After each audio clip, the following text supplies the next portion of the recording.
Muitos ressuscitaram com ele. Falar de ressurreição nos soa um tanto quanto místico. Parece algo inacreditável, apesar de haverem muitas testemunhas, ainda assim nos parece algo distante da realidade. Mas o que vamos dizer agora, pautado na palavra de Deus, é que muitos ressuscitaram com Jesus quando ele ressuscitou. E não se trata apenas de serem muitas testemunhas, mas muitas testemunhas que ressuscitaram. Portanto, nas vozes que clamavam dos mortos ressurretos e ainda dos parentes, daqueles que os conheciam, daqueles que ouviram as suas mensagens e reconheciam as mensagens retomadas por eles, proclamando que Jesus havia ressuscitado. Era uma nuvem de testemunhas muito grande. Anjos gritavam: crucifica-o, mata-o, homens maus assim agiram. Mas agora os santos estavam surgindo do pó da terra e trazendo a mensagem de esperança para você e para mim. Sim, foi para você e para mim que veio o verso que está em Mateus, capítulo 27, versos 50 e seguintes. E acompanhe o programa, porque toda a mensagem de hoje da Bíblia é para você. Depois de ter bradado novamente em alta voz, Jesus entregou o Espírito. Naquele momento, o véu do santuário rasgou-se em duas partes de alto a baixo. A terra tremeu e as rochas partiram. Um véu alto, uma cortina muito grande, rasgou-se de cima para baixo. Não foi por mãos humanas, foi profético. Os sepulcros se abriram e os corpos de muitos santos que tinham morrido foram ressuscitados. E saindo dos sepulcros, depois da ressurreição de Jesus, entraram na cidade santa e apareceram a muitos. Quando o centurião e os que com ele vigiavam Jesus viram o terremoto e tudo o que havia acontecido, ficaram aterrorizados e exclamaram: verdadeiramente, este era o Filho de Deus. Agora, Deus está transformando a você e a mim, esses ossos secos, nós mortos no mundo do pecado, em pessoas santas capazes de proclamar esse evangelho. Vê e entende. É um programa para você ver, entender, curtir, compartilhar e seguir. Toca o sininho e bota a boca no trombone e anuncia a palavra do Senhor, porque não é uma palavra para mortos, mas para ressuscitados do mundo do pecado, para aqueles que ainda que mortos viverão. E a palavra continua em Mateus capítulo 28, versos 1 e 2. Depois do sábado, tendo começado o primeiro dia da semana, Maria Madalena e outra Maria foram ver o sepulcro. E eis que sobreveio um grande terremoto, pois o anjo do Senhor desceu dos céus, e chegando ao sepulcro, rolou a pedra da entrada e assentou-se sobre ela. O Senhor Deus é aquele que se assenta sobre os túmulos, rola a pedra e retira os mortos do pó da terra. Nós vemos que quando Deus veio dar os 10 mandamentos, lá em Êxodo, capítulo 17, 18, 19 e 20, houve terremotos, uma epifania, uma manifestação de Deus diante dos homens. E a terra treme, fumegaram os montes, e ali o poder de Deus se manifestou. E agora, esse mesmo Deus, Jesus, está na cruz e se levanta do túmulo, e junto com ele, inúmeros mortos ressuscitam, mas não ressuscitam apenas para cair tombados, para proclamar um evangelho, para dar glórias a Deus e anunciar: eis que é vinda a salvação para você e para mim. Continua o verso que nós vamos ler agora em Atos capítulo 6, verso 7. Em Atos dos Apóstolos, capítulo 6, verso 7, nós lemos: assim a palavra de Deus se espalhava, crescia rapidamente em número de discípulos em Jerusalém e também em grande número de sacerdotes obedecia à fé. Os líderes religiosos estavam gritando: crucifica-o, mata-o. Estavam pervertendo a palavra e, distantes das profecias que apontavam a vinda do Salvador, estavam negando. E dizia Anás e Caifás confabulando: é melhor que morra um só homem do que pereça toda a nação, com medo dos romanos. Eles, em vez de testemunharem, estavam omitindo algo da revelação divina para ficar de bem com os romanos.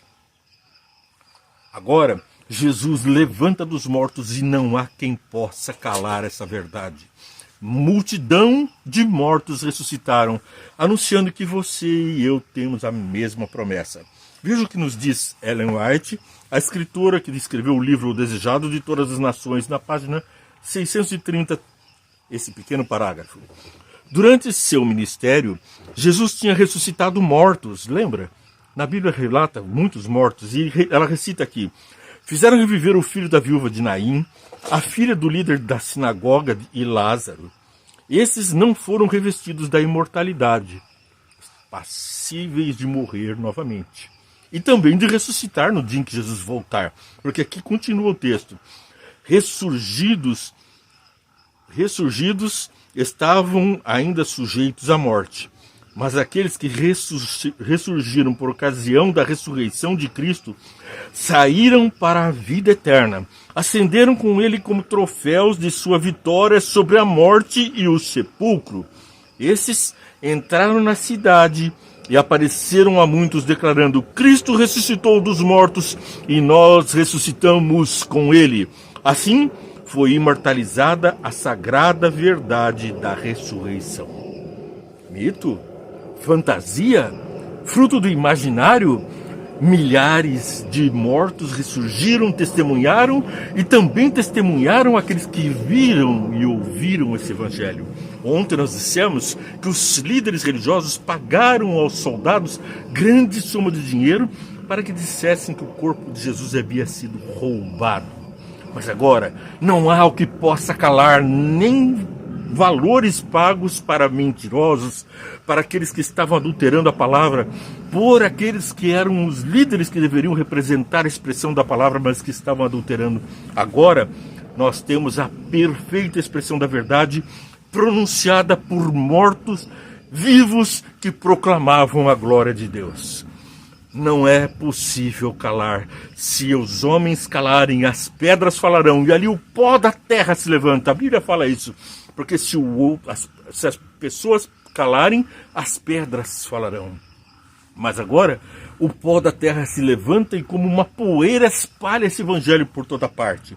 Não é possível mais calar a verdade eterna.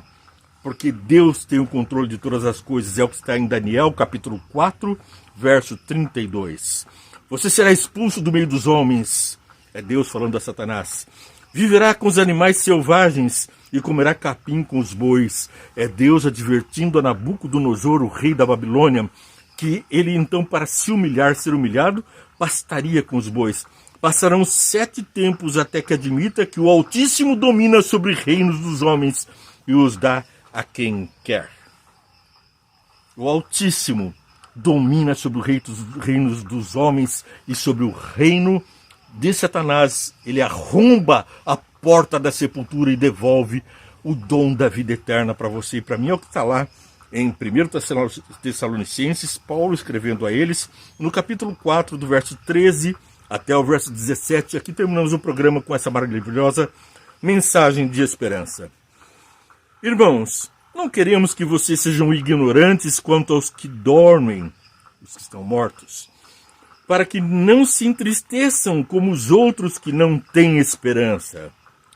Ah, mamãe, logo, logo a esperança vai ser reformada, retomada e refortalecida se cremos que Jesus morreu e ressurgiu. Cremos também que Deus trará mediante Jesus e com ele aqueles que nele dormiram, aqueles que morreram na esperança de Jesus, na fé de Jesus. Verso 15. Dizemos a vocês pela palavra do Senhor que nós, os que estivermos vivos, os que ficarmos até a vinda do Senhor, certamente não precederemos os que dormem, os que estão mortos. Pois, dada a ordem com a voz do arcanjo e o ressoar da trombeta de Deus, o próprio Senhor descerá dos céus e os mortos em Cristo ressuscitarão primeiro. Primeiro os mortos ressuscitam, nós vamos vê-los e vamos testemunhar deles, louvando também ao nosso Deus. É o que diz aqui na sequência. Depois nós, Os que estivermos vivos, seremos arrebatados com eles nas nuvens para o encontro com o Senhor nos ares. E assim estaremos com o Senhor para sempre. Consolem-se uns aos outros com essas palavras. Eu me sinto confortado, consolado e forte na promessa. Vovó, vovô, titios que partiram. Mamãe, logo um pouco mais, é só um pouco mais. Logo estaremos juntos. Vocês, primeiro, para que eu, vendo os mortos ressurretos, possa louvar a Deus e testemunhar diante do universo o poder de Jesus, que venceu os grilhões da morte e nos arrebatou com o seu poder revivificador, o seu poder de devolver a vida. Aquele que deu a vida também é capaz de devolver a vida. Vê, entende. Você vê, entende, curte, compartilha a palavra de Deus e abençoa o mundo com uma mensagem forte de esperança. Não uma coisa inacreditável, mas uma coisa que foi testemunhada por muitos e que a nossa força está nessa promessa. Vamos orar. Pai amado, nós estamos firmes na promessa de Jesus, aguardando a sua volta e certos de que essa promessa é inabalável, inalienável. Estamos firmes nas promessas de Jesus, aguardando o seu retorno e pregando o seu evangelho, pois assim queremos que os nossos dias avancem até que o Senhor chegue de novamente e nos traga os queridos de volta, nos arrebate, nos transformando. Em nome de Jesus pedimos essa bênção, essa compreensão, esse conforto a todos que estão assistindo e que possam assim encontrar paz e esperança em Ti, em nome de Jesus. Amém. Não seja enganado. O estado dos mortos no pó da terra, como Jesus disse, dormem, mas Ele vem e vai devolver a vida. Deus te abençoe muito. Vem, entende, vem com a gente e siga essa programação. Curta e compartilha.